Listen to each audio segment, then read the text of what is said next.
Hello everyone, welcome to back my channel. I hope everyone is having a wonderful day. Before starting the video, please go ahead and hit the subscribe button and give this video a thumbs up.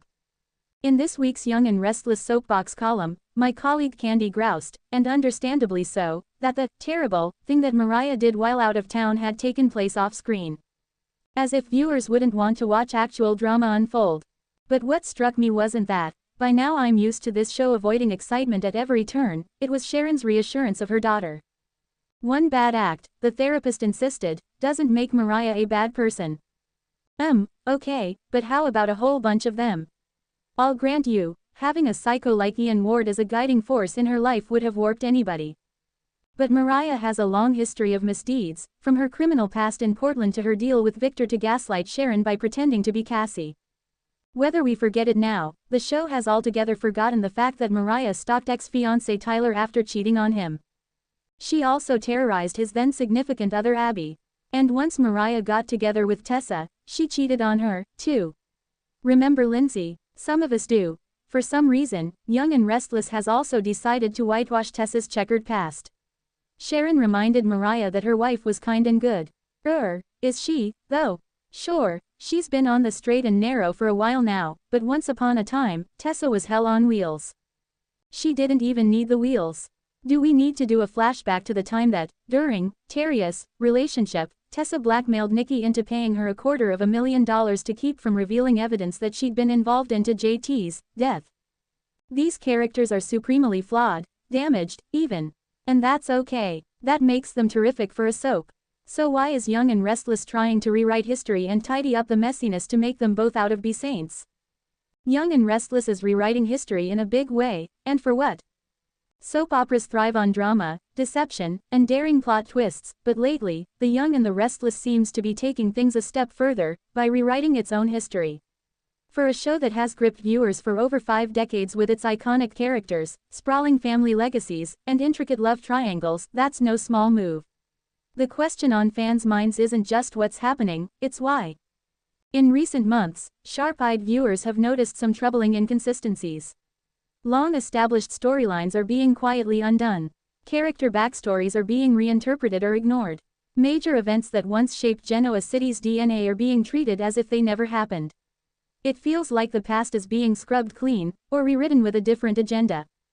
And that begs the question. What is The Young and the Restless trying to achieve by rewriting its own legacy? Legacy matters. In daytime television, legacy is everything. Long-running shows like The Young and the Restless don't just live in the present, they thrive on decades of history. Characters like Victor Newman, Nikki, Jack Abbott, and Jill Abbott carry the weight of generations of storytelling. Their decisions aren't made in a vacuum, they reverberate through family trees, echo old betrayals, and resurrect long-buried secrets. To fans, this isn't just entertainment.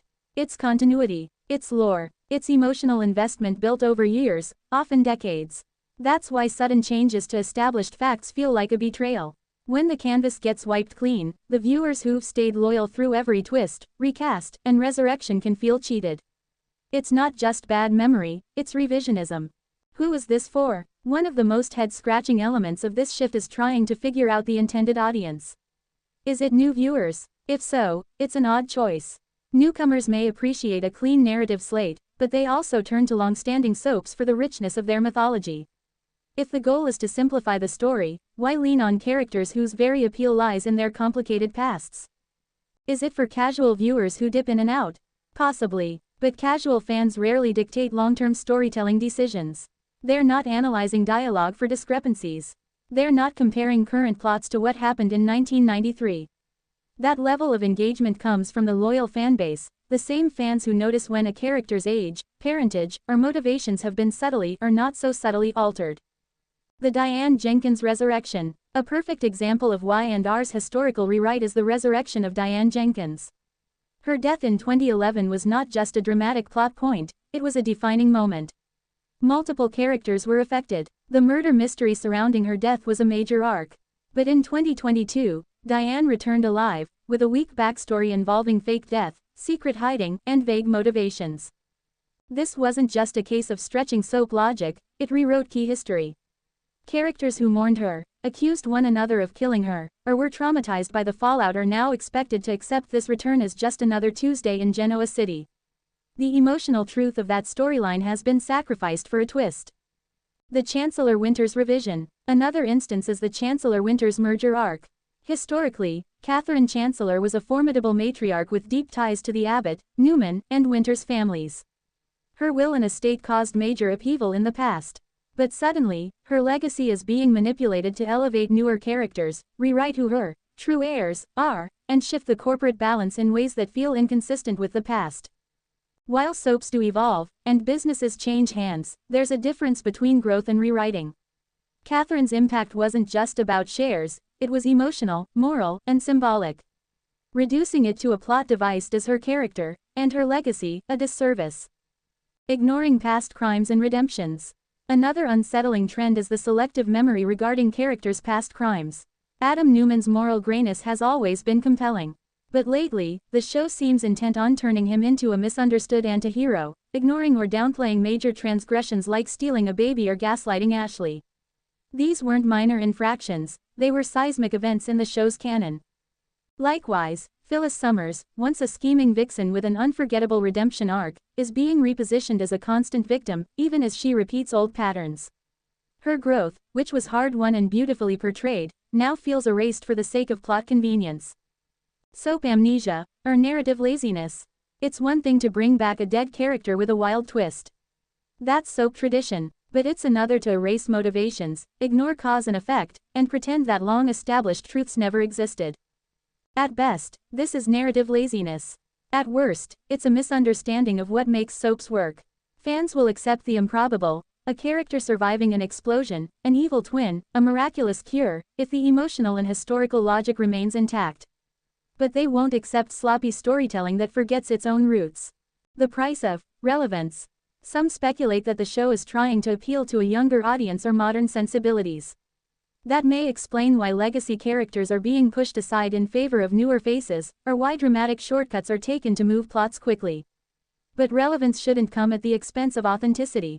Viewers don't watch soaps because they want fast, edgy storytelling. They watch because they care, deeply, about these characters and their long histories. In fact, it's the legacy aspect that gives The Young and the Restless its staying power. People remember when Nikki and Victor first fell in love, or when Neil Winters struggled with fatherhood, or when Ashley Abbott broke barriers in the lab. These moments resonate not because they're current, but because they're part of a shared, emotional journey. Is redemption possible? Despite all this, The Young and the Restless still has time to course correct. It's not too late to honor its history while still evolving. The key is to write forward without rewriting backward. Reimagine, yes. Reintroduce, sure, but don't revise the very foundation that built the show. Longtime fans are some of the most loyal and forgiving audiences out there. They've survived every recast, every miracle pregnancy, every fake death. What they ask for in return isn't perfection, it's respect. Respect for the characters they've grown to love. Respect for the stories that moved them. And most of all, respect for the rich history that makes Genoa City more than just a setting, it makes it home. Final thoughts. As The Young and the Restless continues into its next chapter, the writers and producers face a critical choice. Will they honor the legacy that made the show a cornerstone of daytime television?